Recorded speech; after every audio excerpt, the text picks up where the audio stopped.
ወጣቶች ቁጥር በብዙ እጥፍ ጨምሯል ባለፉት 2 ዓመታት። የዚህ መንስኤው ደግሞ ዋነኛው በጦርነት ምክንያት የጦርነት እየሸሹ የሄዱ በተጨማሪ ደግሞ እየተባባሰ የመጣውን የኑሮ ውድነትና ስራ እጦት ለመቋቋም አቅቷቸው የሚሄዱ ናቸው። ለዚህ ማስረጃው አብዛኞቹ ልጆች ከትግራይ ከአማራ ክልልና ከኦሮሚያ ክልል የሚሄዱ ወጣቶች ናቸው። what do they have in common? እነዚህ ሶስቱ ክልሎች ጦርነት የወለደው አስከፊ ድህነት ነው እና የጦርነት እስካልቆመና ኢኮኖሚው እስካላንሰራራ ድረስ ሳድሊ እንደዚህ ሀገራቸው ላይ በጦርነት ይረክፋሉ፣ ራብ ይረክፋሉ። ከዛ ለማምለጥ ሲሄዱ ደግሞ በጦርነት ይረክፋሉ። ይሄ ይቀጥላል። ለዚህ ነው ለውጥ ማምጣት አስፈላጊ ሆኖ የሚታየው። ነፍስ ይማር፣ ቤተሰቦቻቸውንም አላህ ያበረታታቸው እላለሁ። እሺ፣ በጣም አመሰግናለሁ። እንግዲህ ከሀዘኑ ባሻገር እንዳልከው የሀገራችን ገጽታና መገለጫም እየሆነ መጥቷል። በየዕለቱም ሻማ እያበራንና እያለቀስን ብቻ መቀጠሉ መሰረታዊ ለውጥ አያመጣም የሚል ነው። እንግዲህ እሱን በዛ እንያዝና ተመልሰንም ሌሎች ጉዳዮችንም በሌላ መልኩ ስለምንመጣበት እስቲ እንደ መነሻ እንዲሆንን የመጀመሪያ ጥያቄ ኢትዮጵያ ያለችበትን ሁኔታ ለመገምገምም ለማወቅም እንዲመች ቀጥታ ወደ ሌላ ጉዳይ ከመግባታችን በፊት የዛሬ 5 ዓመት አንተና ተወልደቱ ሁለታችሁ ስትገናኙ በነበረችው ኢትዮጵያ እና ዛሬ ባለችው ኢትዮጵያ መካከል ያለው አንድነትና ልዩነት ምንድን ነው? ከዛ ብንጀምር የተሻለ ነው የሚሆነው። ሁኔታ ግምገማ መሰረት ስለሚጥልልን ከዛ ብንነሳ የተሻለ ነው የሚሆነው እና አንዳችሁ መጀመር ትችላላችሁ። ከጀዋር እንጀምራለን። እሺ አይ ቲንክ ያኔዋ ኢትዮጵያ ማውደር ራሱ ይቻላል። ያኔዋ ኢትዮጵያ መጣ የዛሬው ኢትዮጵያ ብታይ ራሱ እንተዋወቃለን ብላ ነው የምትጠይቀው። ምክንያቱም ያኔ የፈራነው ስጋት በእጥፍ ድርብ ነው የመጣው። የዛ ጊዜ አሁን ሁሉ የሚደጋግሙን ነገር መስከረም በኋላ ህጋዊ መንግስት አይኖርም፣ ይሄ ደግሞ ሀገርን ወደ ምስቅልቅልነት ያስገባል ብለን ማስጠንቀቂያ ስናደርግ ሲቀልሉ ነበር። እስካሁን ራሱ ሲቀልሉ ሳይ በጣም ይገርመኛል። ያ የነበረው ኮቪድ የፈጠረውን እድል ተጠቅሞ ወደ ግጭት እየሄደ የዛ ጊዜ ግጭት አልተስፋፋም ነበር በምዕራብ ኦሮሚያ አካባቢ ወለጋ አካባቢ እንጂ በትግራይ ቴንሽን ብቻ ነው እንጂ ወደ ጦርነት አልተገባም ነበር። ከዛ ወዲህ ነው እንግዲህ ትግራይ ውስጥ ያን ሁሉ ህዝብ የፈጀ ሀገርን ያደቀቀ ጦርነት ተካሄደ። ኦሮሚያ ውስጥ በምዕራብ በኩል ጀምሮ የነበረው ጦርነት ክልሉን ሙሉ በሙሉ አዳረሰ። አማራ ክልል ፈንድቶ አሁን በምናየው ሁኔታ ነው ያለው። የጦርነቱ ኢትዮጵያ ጦርነት ውስጥ ቆይታለች ለረጅም ጊዜ፣ ግን እንደባለፉት 7 ዓመታት ሀገር አውዳሚ ህዝብ አውዳሚ ጦርነት ሆኖ አያውቅም። ይሄ ደግሞ የሀገርን ካፓሲቲ የመንግስትን ካፓሲቲ በጣም አዳክሞታል። ከዚሁ ጋር ተያይዞ የኢኮኖሚክ መሽቆልቆሉ የኢኮኖሚ ውድቀቱ ከጠበቀው በላይና በጣም አደገኛ በሆነበት አሁን ለማንም መንገድ አስፈላጊ ያልሆነበት ሁኔታ ውስጥ ገብተናል።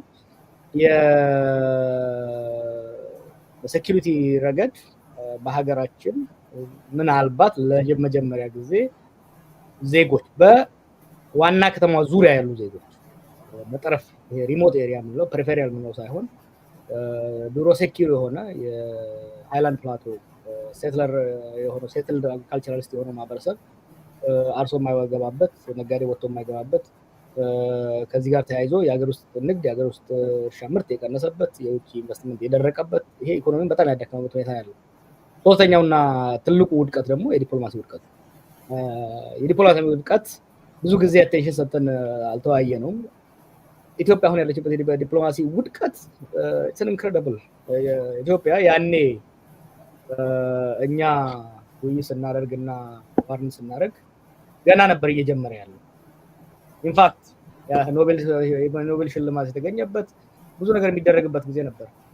ከዛ ወዲህ ግን አንከር ስቴት ወይም የዛ አካባቢ የጸጥታና ደህንነት ምሰሶ ተብላ በመስራቅም በምዕራቡም የሚፎካከሩባት ሊዛመዷት የሚፎካከሩባት ሀገር ዛሬ ውልቅልቋ ወጥቶ የአካባቢው የጸጥታ ችግር አምራችና አከፋፋይ ኤክስፖርተር ኦፍ ኢንሴኪዩሪቲ ወደሚል ገብተው ያኔ ፓራያ ስቴት ሲባሉ የነበሩ እንደ ኤርትራ አይነት የአካባቢው የመረጋጋት ተምሳሌት እየሆኑ ኢትዮጵያን ለመተካት የሚሄዱበት ኬንያ የዲፕሎማቲክ ድሮ እንግዲህ እንደምታውቀው የአፍሪካ ህብረት ስላለ ብቻ ሳይሆን ካለው ስቴት ጥንካሬ የተነሳ ኢትዮጵያ የምስራቅ አፍሪካ ዋና የዲፕሎማሲም የሴኩሪቲም ማዕከል ነበረች። አሁን ግን የዲፕሎማሲ ማዕከሉ ወደ ናይሮቢ ሄዷል። የሴኩሪቲ ማዕከሉ ወደ ተለያየ አካባቢ ነው እየሄደ ያለው። ድሮ ሶማሊያን ለማረጋጋት ኢትዮጵያ ነበረች የምትጠራው፣ ሱዳን ለማረጋጋት ኢትዮጵያ ነበረች የምትጠራው፣ ደቡብ ሱዳን ለማረጋጋት ኢትዮጵያ ነበረች የምትጠራው። ዛሬ ሱዳን ሲጠራ ኢትዮጵያ ያለመረጋጋቱ አካል ተብላ ነው የምትጠራው። ከጅቡቲ ጋር ግጭት ውስጥ ያለ ነው፣ ከሶማሊያ ጋር ግጭት ውስጥ ያለ ነው፣ ከኬንያ ጋር ፈዘዝ ያለ ግንኙነት ነው ያለው፣ ከሱዳን ጋር የግጭቱ አካል ነው ያለ ነው፣ ከኤርትራ ጋር ወደ ጦርነት እያቀናን ያለበት ቦታ ነውና ሁሉም መለኪያ ስታየው አሁን ያለው ኢትዮጵያ የዛሬ 5 ዓመት ካለው በጣም የተዳከመ ኢኮኖሚያዊ፣ ማህበራዊና ፖለቲካዊ እንዲሁም የጸጥታ ሁኔታ ነው ያለው። ምናልባትም በዛው ማድረስ እንድታረጉ ልደትም እንዲጨምርበት የምፈልገው ጀዋርም ትመጣለህ። በሁለቱ መካከልስ ግንኙነት ለምሳሌ እዛ ጋር የተጣለው እርሾ ዛሬም ለደረስንበት ቀውስ ምክንያት ነው ወይ? እዛ ላይ የሆነ ነገር ብሬክ ብናደርግ ለውጡ ይመጣ ከዚህ የተሻለ ነገር ይኖር ነበር ወይ የሚለውንም የምክንያትና የውጤት ግንኙነትም እንዲጨምሩልኝ እፈልጋለሁ። ልደት ወል ጥሩ ነው ያነሳው ሞገስ። አብዛኛውን ሄዶበታል ጀዋር። እንዳው ትንሽ ለመጨመር ያህል አንዱ አሁን እንዳልከው እንግዲህ ከ5 ዓመት በላይ ሆነው ያ እኔና ጀዋር በመገናኛ ብዙሃን በቴሌቪዥን ቀርበን የታየንበት። ከዛ በፊት በቪኦኤ አንድ ጊዜ የጋራ ኢንተርቪው እንዳደረግን አስታውሳለሁ። እኔና ጀዋር ከረጅም ጊዜ ጀምሮ እንደዋወላለን፣ ተገናኝተን እንነጋገራለን። የፖለቲካ ልዩነትን ፐርሰናል አድርገን ወስደነው አናውቅም። ነገር ግን በቴሌቪዥን ወጥተን ስንከራከር ስንወያይ ያ የመጀመሪያችን ነበር ኦኤምኤን ላይ እና አይ ቲንክ ለውጡን ራሱ ያኔ የተፈጠረው ስሜት እና አሁን ያለው ስሜት የሚናገር ይመስለኛል። ያኔ እኔና ጀዋር ለምን አንድ ላይ ቁጭ ብለው ታዩ ተብለን ከፍተኛ የሆነ ነውጥ ነበር የተፈጠረው። አቧራው ነበር የጨሰው።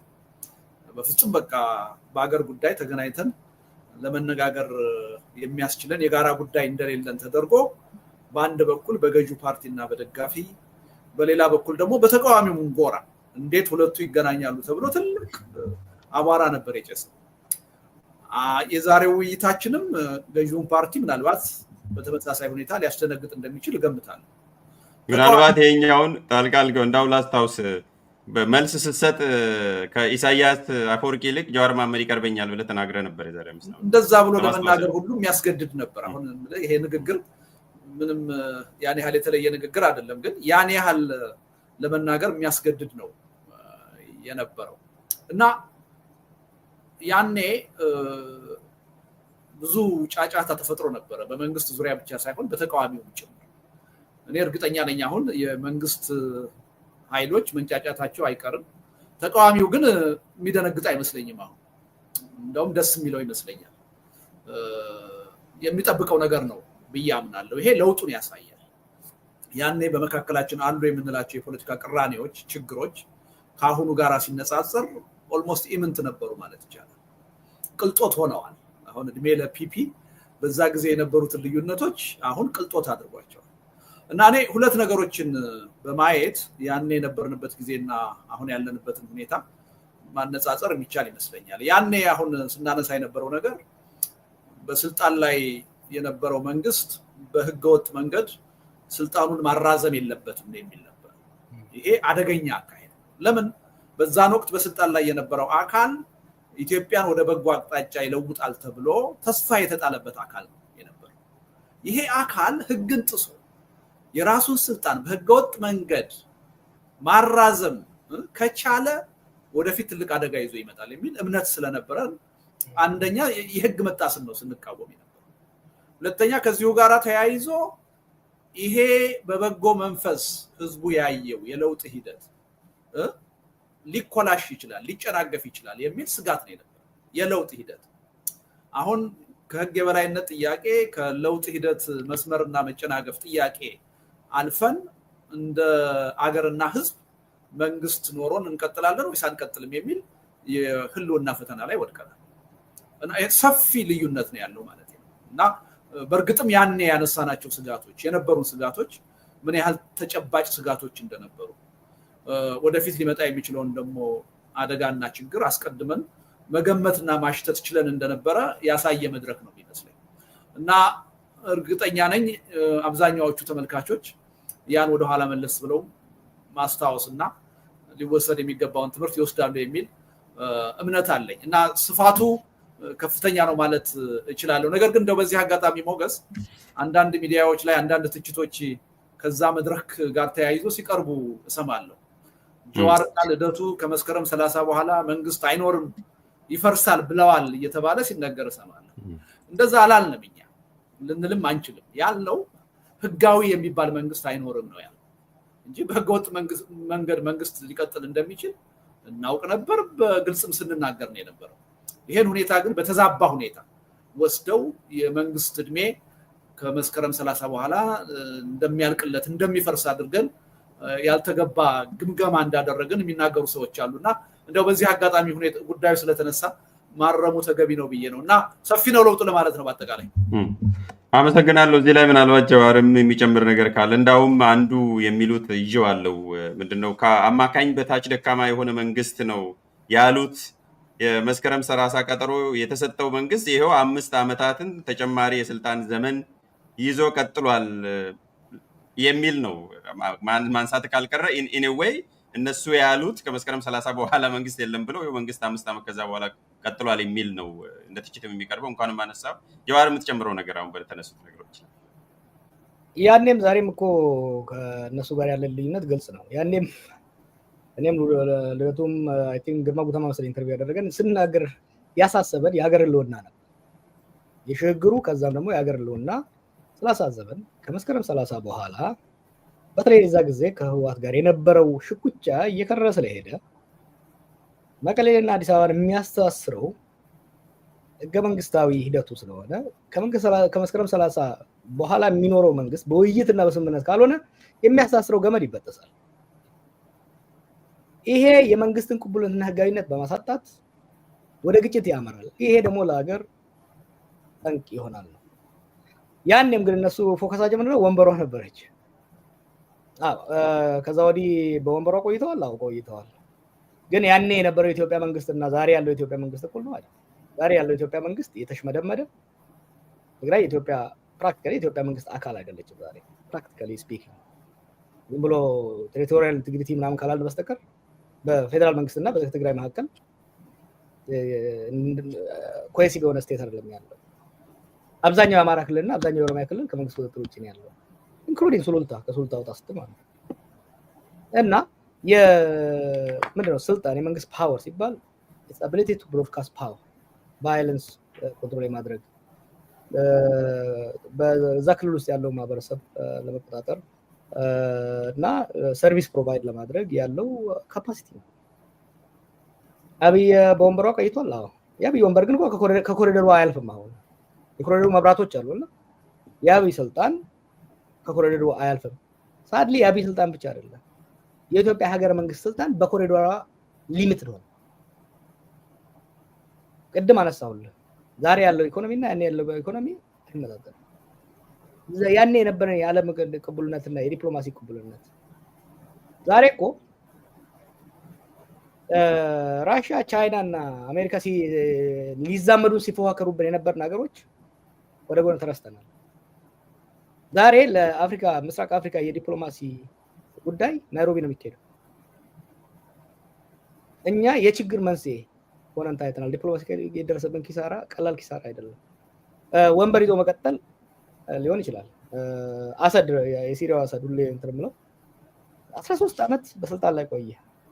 ግን ወንበሯን ብቻ ነው እንጂ የያዘው የመንግስት አቅም የተሽመደመደ ሄዶ መጨረሻ ላይ በሁለት ሳምንት ውስጥ ተራርጎ ጠፋ ማለት ነው። እና ያ ድክመት አለ። አይ ቲንክ አያይዘህ አንዱ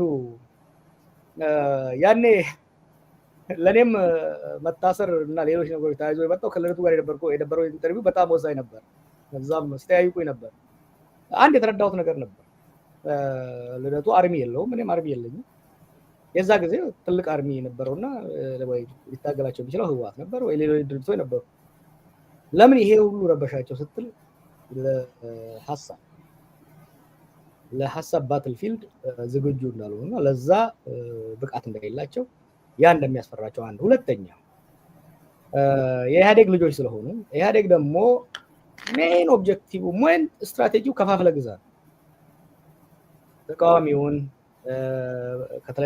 ወይ በብሔር ወይ በሃይማኖት ወይ በመሬት ወይ በሐሳብ ከፋፍሎ ቫያብል የሆነ ተቃዋሚ ልዩነቱን አጥብቦ ወይም ደግሞ ለጊዜ ወደ ጎን ትቶ በኮመን አጀንዳ ላይ ሊወያይ ስለ ሀገር ስለ ጋራ ህልውና ሊወያይ የሚችል መወያየት ብቻ ሳይሆን ከግራና ቀኝ ያለውን ኮንስቲትዩንሲ ወደ ማከል ሊያመጣ የሚችል አመራርና አደረጃጀት እንዲበቀል አይፈልጉም። the fact that የልደቱ አመለካከት ምን እንደሆነ ይታወቃል። የኔ አመለካከት ምን እንደሆነ ይታወቃል። ምናልባት ዛሬ የተበለጠ እንቀራረባለን፣ ያኔ እንራራቅ ነበር። the fact that መቼም ሳድና ጭድ ናቸው የሚሏቸውን ሰዎች መቼም ሊወያዩ አይችሉም እኛ ብንሄድ ይባላሉ የሚሉ ሰዎች ከነሱ የበለጠ ለጋራ ህልውናና ለጋራ ሀገራዊ ሰላምና ጸጥታ መወያየቱ ምን ያህል እንደሚያስፈራቸው ግልጽ ነበር። አሁንም አንዱ አሁን ነገር አንተ ከለጠፍ ወዲህ ሲደርሰኝ የነበረውን አቢዩዝ you cannot believe እና it's testament የዚህ አይነት ውይይት አስፈላጊ እንደሆነ ጠቃሚውን የነሱን ዛቻና ስድብ ስትገልብጠው ለሀገር የሚጠቅም ነገር እየሰራ መሆኑን የሚያሳይ ጥሩ መልካም። ምናልባት ልደት የምትጨምር ነገር ካለ እዚህ ጉዳይ ላይ አጠራ አድርገህ ትጨምራለህ ወደሚቀጥለው ጥያቄ ከመሻገሬ በፊት።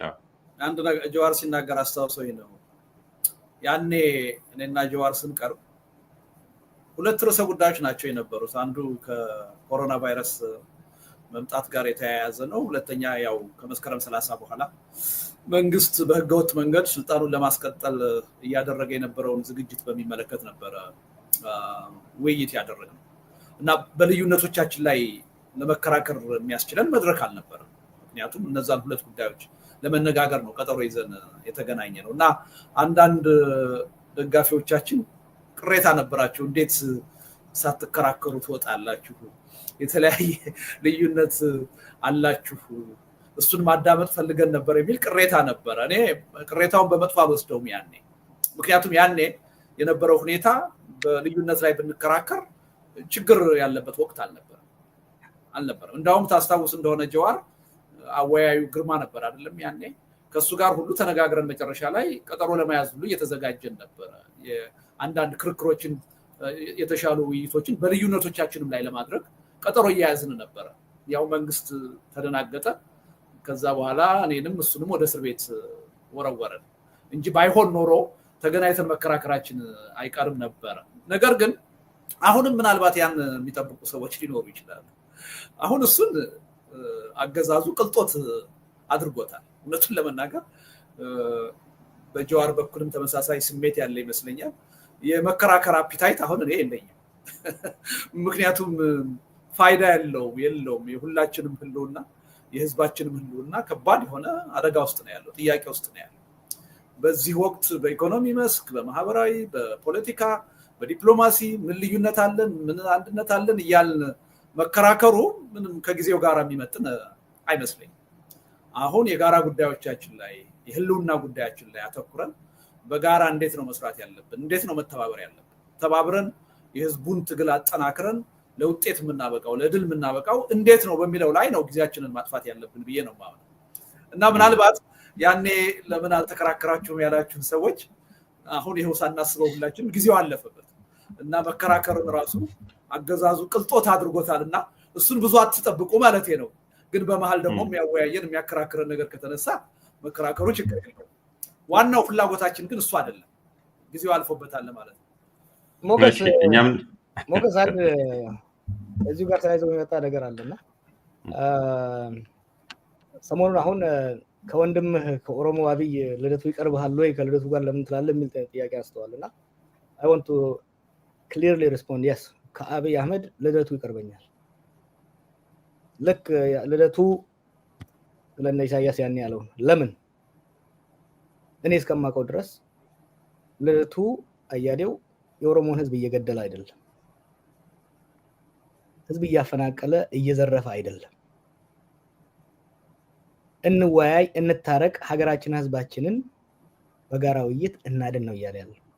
አብይ አህመድ በተቃራኒው የኦሮሞን ህዝብም ሌሎች ብሔር ብሔረሰቦችንም እየጨፈጨፈ እየገደለ ሀገርን እያደህየ ሀገርን እያደማ በዓለም ላይ እያዋረደን ለ2 ዓመት ኢስት አፍሪካ ላይ ነበርኩ።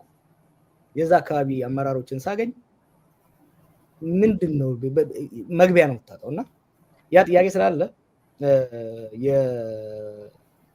እንደው ሼም ለማድረግ የሚፈልጉት ነገር ስላለ አጌን እኔ መቼም ቢሆን ለሰላም የሚቆም ጦርነትን ለማስቆም የሚቆም ለነጻነትና ለዲሞክራሲ የሚቆም ሰው ይቀርበኛል።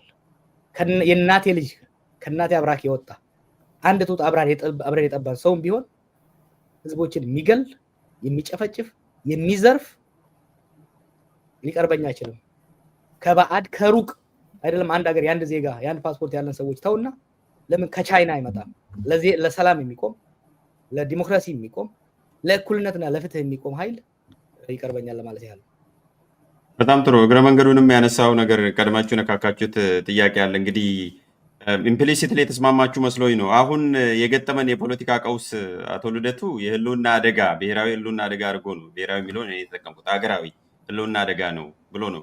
ስለዚህ የግለሰብም የቡድንም ሳይሆን በአገር ደረጃ ህልውና አደጋ የገጠመን መፍትሄውም በዛው ልክ ነው መሆን ያለበት የሚል ከዓመት በፊት ጽፏል። አሁን በተደጋጋሚ እየጻፈ ነው። ምናልባት ጀዋር በተደጋጋሚ ስትናገር የነበረው የዚህ መንግስት ባህሪ ከዛም አልፎ ደግሞ በኦሮሞ ህዝብ ላይም ሲያደርስ የነበረውን ባለፈውም ውይይት ላይ ስትናገር ነበር በተገናኛችሁት መድረክ ላይ። አንተ ትጋራዋለህ ወይ? አሁን የገጠመን ኮሌክቲቭሊ የህልውና አደጋ እንደገጠመን ትጋራለህ ወይ? ወደ ለመሸጋገር ስለፈለጉ ይሄን ነው። አዎ ማለት አሁን የገጠመንን ችግር እንዴት ነው ማለት ነው ሰብሰብ አድርገን ብንገልጸው ታክስም ብንሰጠው። እንዴ ባለፈው መጀመሪያ ኢንተርቪው መስጠት ሲጀምር ከአንተ ጋር ስንወያይ ያልኩት ተረት ነበር አይደል? መታጅሩት ሩፈ መረን በአለ ጭንቅላት ላይ ነው ጥምጣም ተጠመጠመው። ቀደም እኮ ልደቱ ቅንጦት ናቸው እና ልደቱ በህገ መንግስት ጉዳይ ብንከራከር በጣም ደስ የሚል ክርክር እናደርጋለን። ምን ጥያቄ የለውም። ልዩነቶች አሉን። እነዛም መከራከር ፈልጋለሁ አንድ ቀን። I want to debate, I want to negotiate። እነዛም መከራከር ፈልጋለሁ። ዛሬ ግን እንደዛ አይነት ክርክሮችን መግባት ቅንጦት ብቻ ሳይሆን አደገኛም ነው። ገደል እየገባ ያለ አውቶቡስ ውስጥ ሙዚቃውን ቀይርልን አይነት ክርክር። ሙዚቃው የፍቅር ይሻላል የሽለላ እንደማለት ነው። አሁን እኮ ያለው የሀገርና የህዝብ የህልውና ስለ የመፈክር አይደለም። ይሄ ሌላ ጊዜ ነው የሚባለው አይደለም። ሀገር የመፍረስ ህዝብ የመበታተን በአንድ ጊዜ ሲቪር የሆነ የፖለቲካ ቀውስ፣ የጸጥታ ቀውስ፣ የዲፕሎማሲ ቀውስ እና የኢኮኖሚ ቀውስ ስለ ሲቪር አይዶንት ኖ በአማርኛም እንደሆነ በጣም ሲቪር የሆነ የተገናኘበትና ሀገር እንደ ሀገር የመቀጠል ሀገር ስልህ ደግሞ አንዳንዴ ሌሎች እንደሚሉት ይሄ ተበታትነን ዩጎዝላቪያን እንሆናለን። እኔና ልደቱ የዛሬ 5 ዓመት ስንወያይ ዩጎዝላቪያን ለማስቀረት ነበር። ዛሬ ዩጎዝላቪያ በመንጣሙ you cannot get it. People should be very serious. ኢትዮጵያ አሁን ባለችበት ሂደት ዝም ከተባለ ዩጎዝላቪያ አይደለም የምትሆነው፣ ብትንትን ነው የሚለው። ከፎቅ እንደተወረወረ ማሰሮ ነው የሚሆነው። ክልሎች ራሳቸውን ችለው ዩጎዝላቪያ እንደወጣችው ሰው ከተጨራረሰ በኋላ ሪፐብሊኮች የሚወጡበት ሁኔታ አይደለም ያለውና ኦፍ ኮርስ ያለው ሲቪር የሆነ በጣም ሲሪየስ የሆነ የህልውና አደጋ እንደሆነ ምንም የሚያከራክር አይደለም። ጥሩ እንዲሁ አዝኖት እንድትሰጥ ነው። ኦልሬዲ በውይይታችሁ ያንን ኢምፕሊሲትሊ ያልኩት ነው ግልጽ ስለሆነ ልደቱም እየተላለቁ ከመፍረስ የሚል ነውና እንደውም የሚመሳሰል መሰለኝ። አንተም ከ7ኛ ፎቅ ላይ እንደተወረወረ ማሰሮ ነው የሚሆነው። ኢቭን ፍርስራሹም የሚተርፍ የሚጠቅም አይሆንም የሚል ነው። ምናልባት ልደቱ ከዚህ ጋር ሪሌት ታደርጋለህ? አንተ የተጠቀምከው ከዚህ ጋር ተመሳሳይ ናቸው? ያው ብዙ ጊዜ ምለው ነገር ነው። ብዙ ጽፌበታለሁ። እየተላለቁ የሚለው እንዲሁ ዝም ብሎ መፍረስ አይደለም። እንዲሁ እውነቱን ለመናገር አንዳንድ ጊዜ ተናግሬዋለሁ። የምፈልገው አይደለም የኢትዮጵያ አንድነት እንዲቀጥል እፈልጋለሁ። ነገር ግን ኢትዮጵያውያን በሰላም ተለያይተን 3 እና 4 ሀገር ሆነን በጥሩ ጉርብትና መኖር የምንችልበት እድል ቢኖር ሳልፈልገውም እንዳማራጭ ልቀበለው ይችላል። ሳልፈልገው ምክንያቱም አሁን ከፊታችን እየመጣ ያለ ነገር ጀዋር እንዳለው እንደ ዩጎዝላቪያ የመሆን እድል አይደለም። ዩጎዝላቪያ ተለያይተው 5-6 ሀገር ሆነው መቀጠል ይችላል። እኛ በዛ ደረጃ መቀጠል አንችልም። ስለዚህ እየተላለቁ የሚለው ነገር ያለ ምክንያት አይደለም፣ ከመፍረስም በላይ ነው። እንዲሁ የሀገርና የመንግስት ህልውና ብቻ ሳይሆን ህዝባዊ ህልውናችንን ነው ያለንበት። ደግሞ የጂኦፖለቲክስ ደግሞ ፖዚሽን በጣም ከባድ ነው። ዙሪያችን እሾህ ነው። እንዲሁ በቀላሉ ተሰደን መውጣት እና ከችግሩ ማምለጥ እንኳን የምንችልበት እድል የለንም። የኛ ሀገር ሁኔታ በጣም በጣም ከባድ ነው እና እሱን ለማሳየት ነው እና አሁን ያለንበት ሁኔታ ሌላ ቃልም ቢኖር ከህልውና በላይ ሊገለጽ የሚችል እና አሁን አጠቃላይ ሀገሪቱ ወደ ጦርነት ውስጥ የገባችበት፣ መንግስት አጠቃላይ በሀገሪቱ ኦልሞስት ቁጥጥር ያጣበት፣ ህግና ሰላምን መረጋጋትን ማስፈን ያልቻለበት እና ኃላፊነቱን ስልጣኑን ረስቶ የኮሪደር ስራ እና ችግኝ ተከላ ላይ የሚውልበት ሁኔታ ነው ያለው። ሀገሪቱ ግን በእያንዳንዱ ቀን በመፍረስ ሂደት ላይ ነው ያለችው። ወደፊት ትፈርሳለች አይደለም፣ ወደፊት እልቂት ይመጣል አይደለም። አሁን በመፍረስ ሂደት ላይ ነው። አሁን በመተላለቅ ሂደት ላይ ነው። ይሄን ጉዳይ ማስቆም እንችላለን ወይ ነው ጥያቄ። አስቆመን ሀገራዊና ህዝባዊ ህልውናችንን ማስቀጠል እንችላለን ወይ ነው ጥያቄ እንጂ ኦልሬዲ ገብተንበታል። ወደፊት የሚመጣ ስጋት አይደለም አሁን እያወራን ያለን። ኦልሬዲ የመፍረሱ ሂደትና መተላለቁ ውስጥ ነው ያለን።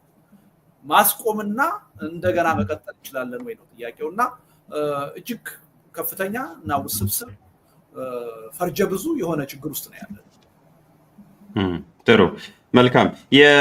ምናልባት በተደጋጋሚ የሚነሳው ጀዋር ባለፈው በመግለጫችሁም ማለትም በኦሮሞ ምሁራን በሲያትል በተገናኛችሁበት ላይም አንድ ግልጽ ያደረጋችሁት ነገር አለ። ይሄ መንግስት ባህሪውንና በምን መሰረት ላይ እንደቆመ የሚያመላክት ነገር አለና ለትብብሩም አንዱ መሰረት የሚሆነው ከትብብር በፊት የመንግስትን ባህሪ ይህን መበየን ነው የሚያስፈልገውና የማን መንግስት ነው በምን መሰረት ላይ ነው የቆመው አጠር አጠር ባለመልኩ እንድትገልጹትም ስለፈለግኩ ነው። የተያያዘ ስለሆነ የሁሉ ጥያቄ ከጀዋር ከዛ ልደቱ ወደ ዋናው ጉዳዮች ላይ ጊዜ እንዲኖረን ስለፈለግኩ